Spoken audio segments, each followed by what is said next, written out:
Pendiami ke channel Banwan Rak Kubor Baman Lakasni.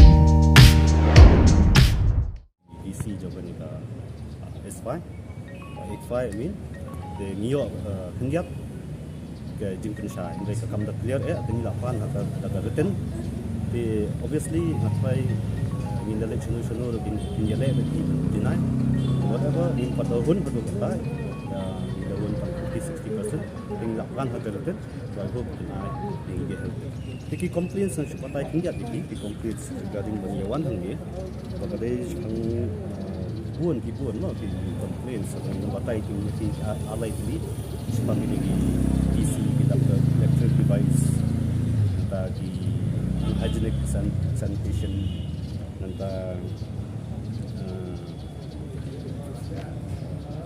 ki chairs and tables nanta ki funds for the activities nanta ki teaching staff dari current rules pang ratio of 130 Neo information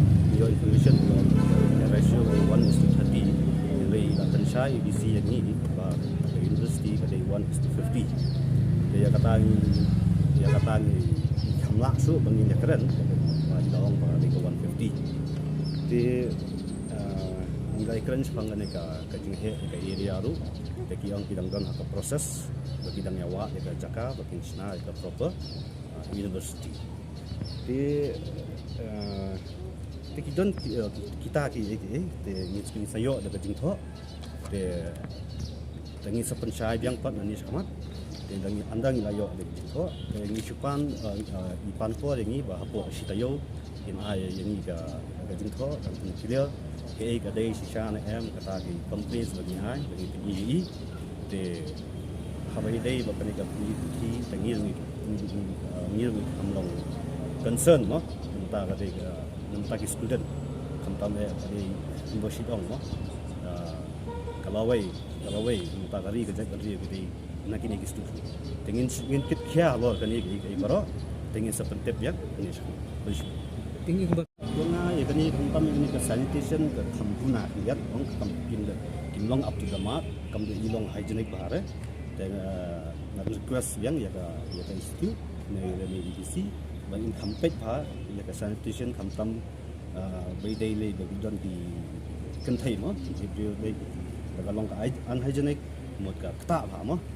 yo sunrang ada kata ngam da yang andai regarding ya ki kentai ka hygienic kta te ngiyo ya ka information ya ka lab ini ya kan ya EDC pang lab lu ka lab bobo electronic device PPE ngiyon spec yang ka lab 1 buat lab 2 daga lab 1 yang kadon hadu si kanyo tuli ke PC bat ka lab 2 kadon saw kasan tuli bat kidon bat uninstall du untuk wiring wilayah imne di rom siaru take yang is more than enough for the student ya kai gini PC badon hanya minta at present is yang ka is more than enough kidon ya student ban use kali laipung